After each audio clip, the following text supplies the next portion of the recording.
Welcome to Author. My name is Sven Davison, and today I have journalist and author Bryan Reesman talking about his book, Bon Jovi The Story. He'll tell you about how this whole project came together, his angle on telling a Bon Jovi story, since there's a lot of them out there, and the difference between unauthorized and authorized biography. So please subscribe, and here we go. Welcome to Author. I'm here with Bryan Reesman, and we're going to talk about his book, Bon Jovi The Story. So what I'd like to do is first just tell me a little bit what it's about. I think that's actually probably obvious in the title, but... There were different titles I think I played with. They liked that title I had, Because We Can, the story of Bon Jovi. He was one of those people that was actually driven to be a rock star from the beginning. I had contributed to a couple of books for a British company called Elephant Book Company. There was The Art of Metal, which was all about heavy metal covers, predominantly from the 80s, with some 70s and 90s and recent stuff. And then they asked me to contribute a section to a book called Classic Rock Posters, which is like being reissued. So I had done those two projects, and then they came to me the year before with a Ramones book. And I'm sure a lot of my friends either think or thought I was nuts for not doing that, but I like the Ramones, but I didn't know that much about them. And one of the things I've learned as a hard rock and metal journalist is if you don't really know that much about a band, then you do a book and people will just call you out on it, and you really don't want to look like an idiot. You only have like 4 months' time, it's just not enough time. So when they came to me with this the next year, I was like, you know what? I was like a casual Bon Jovi fan, but I had been aware of that band since the beginning. I saw their ad for their first album in Billboard when I started reading Billboard as a kid, and then I remembered when they were popular, and they for Americans, they disappeared, and then they came back, had the big comeback. And I got into them more around the big comeback, so I said, all right, you know what? I could do a book, but I'm not going to try to do some sort of tell-all expose. People have done that already. I think their former tour manager did that, and he's very private, and it's a very tight circle, so there's no point in trying to do that. And I also wanted to write a book about the entire band, because everyone talks about John Bon Jovi as if he's Bon Jovi, but the fact is there were 5 guys in the band, and there's other people around them, songwriters, music video director, and other people who helped make them huge. I mean, it's not just one person doing that.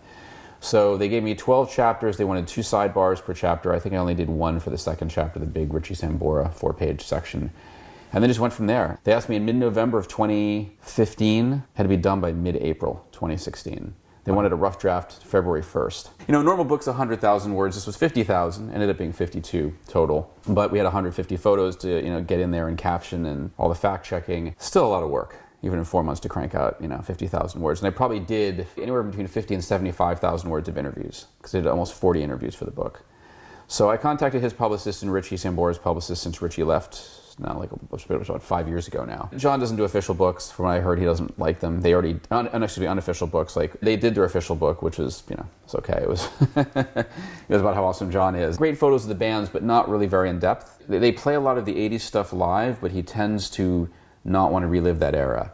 So he's always been focusing on keeping the band up to date and doing new things. So while the book has a lot of information, there's a lot of the early days, for example, that's just not in there. I'm friends with Kevin Shirley, the producer who's worked with Journey and does still works with Iron Maiden, and Joe Bonamassa, the blues guitarist, who's been working with him for I think like at least 10 years now. And he knew Jack Ponte, who was one of John's pre-fame bandmates. And Jack Ponte did this big interview with me, and then he got me in touch with all of his early bandmates from like the Atlantic City Expressway and like the really early days in the 70s and early 80s. Billy Pontiac, and then Will Hersick, and this woman Laura Giantonio, who was the photographer and DJ at the Fast Lane, which is where the Atlantic City Expressway played frequently. And then just by chance I found Richie Sambora's first bandmate on the internet, Bruce Stephen Foster, so he gave me all these great stories about Richie. And then I would interview rock stars like, Rob Halford from Judas Priest, Herman Railball from Scorpions, Mike Kruger from Nickelback, talked to Eddie Trunk, talked to Derek Schulman, who signed them to Polygram back in the day, and writers, photographers, movie directors. It was interesting. So it was a lot of work. 4 months, at the end of it, I was like, oh. I didn't listen to Bon Jovi for like 2 months after that. I was like, oh, that's it, I'm done. I knew a lot of the stuff and I didn't, so it was a bit of a gamble, but I'm good with that. My whole career, it's, a lot of times I've been asked to interview people I don't know that much about. I'm used to doing that, so I just had to call people up, and some of the interviews lasted an hour and a half, 2 hours. So I had to do the interviews, transcribe all the interviews, go through them, fact check, cross-reference them, and then put them into this book. So how many interviews do you think you had to do for this book? So I think it made it come out a total of 38. Wow. And everyone I interviewed is in the book. And that was from between November and April, you did the 38 interviews and you wrote a draft. Actually, between late December. No, in late December, the latter half of December, I was screwed because it was the holidays. No one was really doing interviews. I got like maybe 2. So most of the interviews were January to early April. I think Mike from Nickelback I got 3 weeks before we locked the design. And I just needed those quotes because that was from the Have a Nice Day period. which is 2005, and they did a tour with Nickelback in Europe. Basically what I did is I have two voices go through the whole thing. Jack Ponti is one of them. He goes through a lot of it. Bruce Stephen Foster is actually more so, because I think Jack and John weren't as connected sort of post-'80s, whereas Bruce and Richie have been friends the whole time. Bruce has quotes kind of scattered throughout, like when Richie did his first solo album, then his second solo album in the late 90s. You know, there's Eddie Trunk, DJ, radio host. He also hosts a lot of events. He was on VH1 Classic for a while. He kind of runs through it a little bit too. But then there's people that are only in the first part of the book, people are only on the later part of the book. I tried to have a little bit of a crossover because there's so many different periods, but there's just some periods where like I didn't get most of the producers. I mean, Bruce Fairbairn had passed away. He did the two big albums, Slippery When Wet in New Jersey, and he had passed away. And then Bob Rock was the engineer on those albums that ended up producing Keep the Faith, which is my favorite Bon Jovi record. But he didn't want to do it. A lot of people, I think because of their loyalty to John, knowing it's not an official book, didn't want to do it. I'd contacted Wayne Isham, who directed all the famous music videos from back in the day, and he first got in touch with me, and I think probably when he found out that it wasn't sanctioned by John, then all of a sudden that was like radio silence. But it's fine. I mean, I understand some people don't want to do it. I contacted a lot of the musicians who've worked with him. There's a few people that did talk to me, and then there's some people that just didn't want to do it. I think anybody who's working with him now or touring with him now isn't going to do it. But it didn't matter because I got Luke Ebbin, who had produced Crush and Bounce. Crush was a big comeback album, and Bounce was the follow-up, which actually didn't really have a hit single. Found him because he's also a realtor. He's a producer, and he's like a high-end realtor in California. So I just found him through a real estate site, and he gave me this great interview. And that was perfect. Like, that had to bridge the part where I didn't really have that many interviews. So, like, for example, when they did the big comeback with Crush, the opening band was Less Than Jake. And they were like a ska rock band. Mm-hmm. And I found the drummer, and the drummer told me the whole story about how they, at that point, were considered sort of almost untouchable because their last album was 5 years earlier, and they had lost their audience in the States, and nobody really wanted to open up the tour. And they were like, "We're from Jersey? Yeah, we'll do it." They were totally stoked. And then It's My Life hit, and all of a sudden, all the shows are selling out. Now Less Than Jake's got this huge audience to play in front of every night. In a way, it's almost better than an official book because you get stories from people about like the early days and other periods that some people might not be as forthcoming about or talk about in the same way. When John started out in the clubs, he had a connection. It's the one thing people don't realize is his second cousin was Tony Bon Jovi, who owned and ran Power Stations, which was at the time the hottest rock studio in the world. And I mean, Rolling Stones, Bruce Springsteen, Carly Simon were there. Aldo Nova, if you remember him from the early 80s, was mixing his first album, and he became friends with John. And that kind of runs a bit through the book too. So because he had that connection, he got a job sweeping floors there, which I think led to a little bit of assistant engineering work. That's what one musician told me. And then he got demos made, and one of them was Runaway. That song, the version of Runaway that's on the first album, is a demo. Wow. He got the keyboards from Bruce Springsteen's band. Like he got, I think it was a drummer for, if I'm remembering, a drummer for Scandal. He got Rick Springfield and John Waite's guitar player at the time. John Waite had been in the studio recording one of his albums.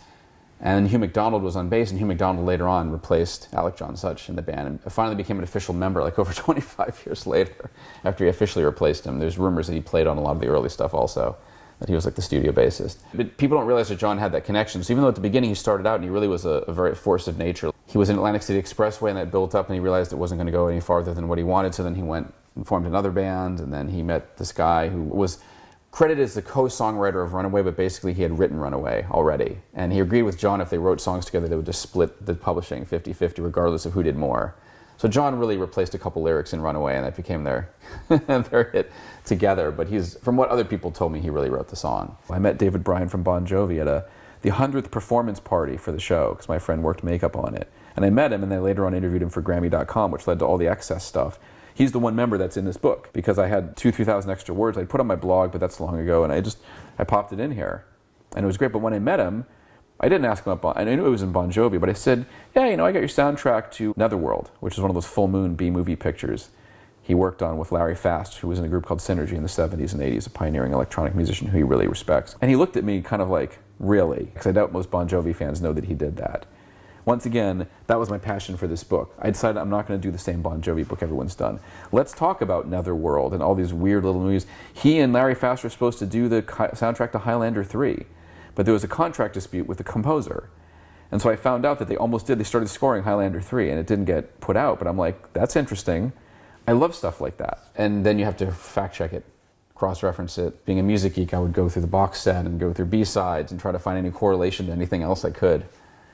It was fun, but at the end of it, I was exhausted. I'm curious, between sanctioned, unsanctioned, official, unofficial, how does that work legally? Can the musicians sue? Legally, what it is, you have to be careful what you print. So for example, I got a lot of interesting stories off the record that you wouldn't be able to put on the record. You know, some people would give me good stories, and off the record they would say other stuff like, I saw this go on or this happen, and they don't want to say anything because legally they don't want to get in trouble. John is very good with his fans. He's good to his bandmates, though Richie Sambora quit 5 years ago, so I wonder sometimes. He works hard to put on a great show for his fans. He takes it very seriously. I mean, I have a friend recently who was not a Bon Jovi fan. He had to cover them for somebody years ago. And he said, you know what? He's like, I thought it was a great show. I thought he was one of the great rock frontmen. It's not his thing. He doesn't go home and listen to lots of Bon Jovi still, but he was impressed. But then on a business level, I don't know if I'd want to deal with him. I heard he's a hard ass, and you know, he's been a jerk to certain people, but you also can get that stories about a lot of other people. It's a corporation. I mean, somebody I know who knows Richie Sambora said, you know, Richie just needed a break. You're in a band like that for 30 years. It is a business. I mean, you're getting to the point where you're playing arenas and stadiums worldwide. You have to be committed to it. You're going to be touring for, you know, you could be doing 90, 100 concerts in a year in a tour, and you're traveling around the world, and you're not going to see your family that much. And if he's tough, it's like, that's the reason why I love the shows. Like, he takes it seriously, and he keeps pushing and pushing and pushing. He seems like a very driven guy. If you watch the Bon Jovi documentary, When We Were Beautiful, you can really see, you can just tell he's just, I mean, he's the one with the name on the contract. They're all hired guns. I mean, after all this time, I think he's the one whose name is on there. So he's really making the lion's share of the profits, but they're still well paid. It's like, you know, Derek Schulman, who signed them, you know, he said, he's like, it's not like they're starving in the street, you know, shaking cups in Times Square. You know, they're doing well. They're living comfortably. I mean, yeah. They probably stay in nice hotels and, you know, and have nice houses, and it's still a good money-making enterprise. And I kind of feel, I wrote a review of the new album that was mediocre. It was like, I just had to be honest, like, it just isn't the same thing. Like, this isn't really working the same way anymore. You know, and I had a couple of fans that tweeted me and said, you know what, this is a really honest review. You're clearly a fan, and you're just being honest about how you feel about this. The reality is, and this is the reality of how this book came into being, it's who you know. If I didn't know Kevin Shirley, then I wouldn't have gotten in touch with Jack Ponte, and then Jack Ponte wouldn't have gotten me in touch with all these other people. If I didn't have contacts at Universal, I wouldn't have gotten in touch with the director of Terminator 3, who ended up having worked with John on U571. And so he gave me his time, because I knew various music people. Then they say, oh, you should call so-and-so, you know, you should contact this person. Or I've known Eddie Trunk for years. We bump into each other usually a couple of times a year at events, so like, he was totally fine with doing a big interview with me. And then Derek Schulman, I'd interviewed him because he was in the prog rock Gentle Giant back in the 70s. I'd interviewed him at a label he was working at in the beginning of last decade. So it all comes together. Even the producer of the Crush and Bounce, even though he didn't know who I was, I can send people links to what I do. And I'll say, look, this is unofficial, but this is what I'm doing. And he was cool with it. I mean, I don't think he's really been in contact much with them since then. And that may have helped. I contacted Desmond Child, but it turns out he was working on his own book. I contacted Lita Ford's publicist, and she had just finished a book. And there was a John Bon Jovi story in there about her and her friend partying with John Bon Jovi, Richie Sambora, and Aldo Nova one night, and going right to the hotel room and all this crazy stuff. So clearly she didn't want to reveal anything and ruin her book. Same thing with Desmond Child. His assistant got back and said, he's like, thanks for the thinking of him, but he's got this thing going on. And there's some people you just didn't hear from. Or people who just were like, I probably shouldn't do this. They didn't say that, but it's very clear. And that's fine. I mean, I have to respect that. It's like if somebody came to me and said they were writing a book about you, and like, you know, you want to talk about, you know, Sven, I'd be like, well, you know, let me see if Sven knows that this book is going on. And if you don't know what's going on, then I'm not gonna throw you under the bus. Some people I think who were John's early bandmates, I mean, I don't know if they've seen John or in years. David Bryan, the keyboardist, has gone back and jammed with them. Richie Sambora went and jammed with Bruce's band. They were in a band together called Shark Frenzy. It wasn't their official name, it's what people called them. They just had this project that they would do weekly. They'd play in Jersey, and so people started just calling them Shark Frenzy. And so this stuff was reissued on CD, and Bruce, obviously, he could tell I wasn't doing something. From the interviews, people could tell I was not digging for sex, drugs, and rock and roll. And you really can't print a lot of that stuff. You know, Richie got arrested on a DUI about 10, 11 years ago. His daughter, who was much younger then, was in the car, and it made worldwide headlines, but they didn't put it in the book. It was just walking a line of them not wanting to get in trouble, even though I'm like, but this has been... Right. Like, the legal people, I think, at Sterling were concerned, and it annoyed me, but by the same token, that's not such a really huge deal. Richie has been known to drink throughout his career, and there's other stories about drinking and drug use you've heard in the press. It wasn't necessarily relevant to the book. I mean, there's other stuff I wanted to put in that I could have put in, but I think as far as it being about music, it's about music. I mean, I'm a music journalist. I do like to talk about personal stuff. I've had people talk to me about politics and crazy stories from their past, but they have to be willing to do that. I don't practice what I call ambush journalism, which is like you immediately get into a room with somebody or you're on the phone and you start asking them personal questions off the bat. And I'm very good when I interview somebody, I will actually talk about myself and my life. Because it's stories that can be validated and fact-checked. Yeah. There's no reason for anybody to sue over this, and this is probably not even getting in the territory of Bon Jovi needing to have a have a beef against it. So well, no, but there are a couple. The only thing is, like, I point out, like, "Runaway" really wasn't a song he wrote. I point out the fact that some of their biggest hits were co-written by them. I don't know how much John really co-wrote. Like "Living on a Prayer," there's a piano and vocal demo by Desmond Child that was been floating around the internet, and it may have been written before he got together with the band.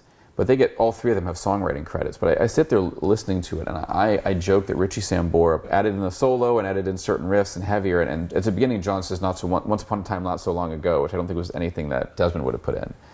And I almost feel like that's what John did. Maybe he did a little tweaking. But I honestly think that, like, because it's his enterprise in that instance, they split it.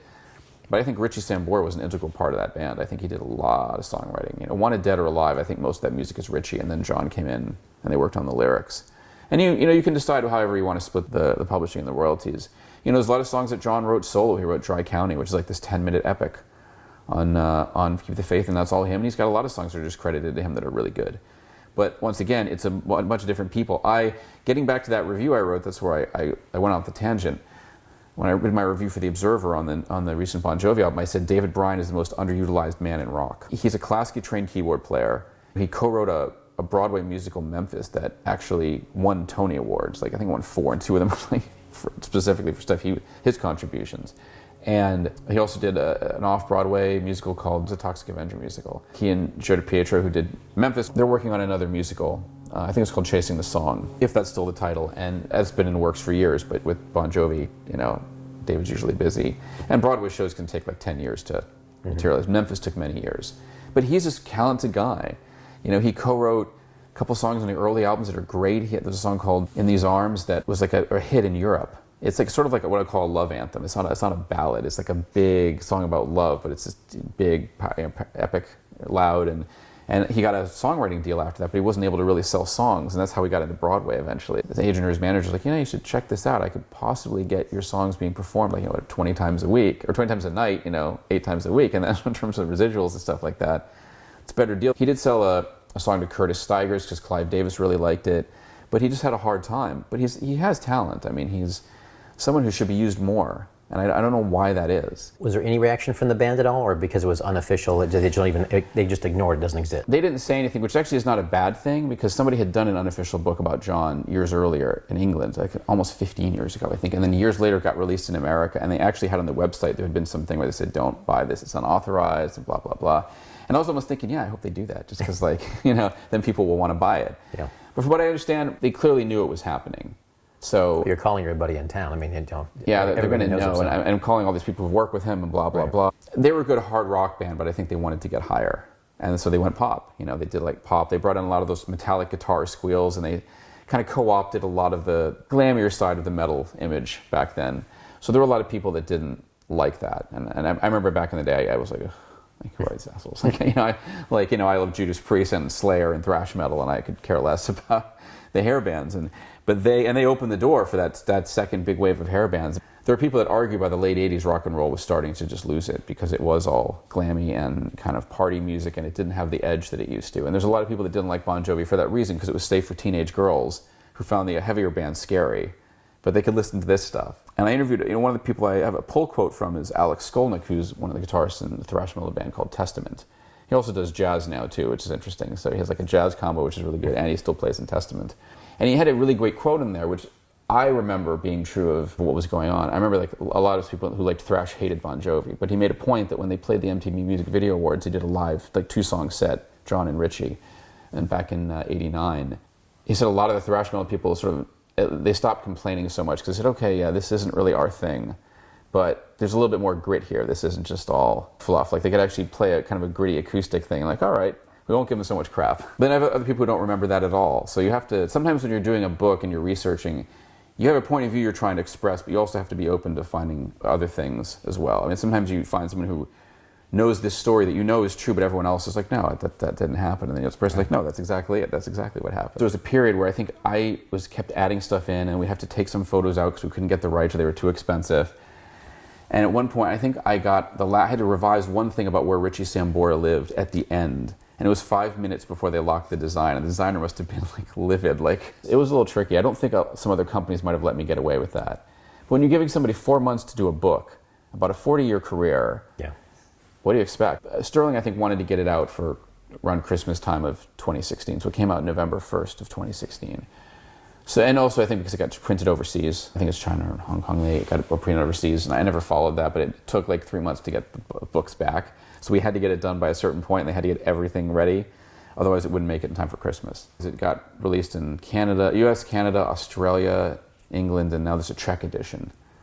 Please subscribe so my dad can make more videos like this. Thank you.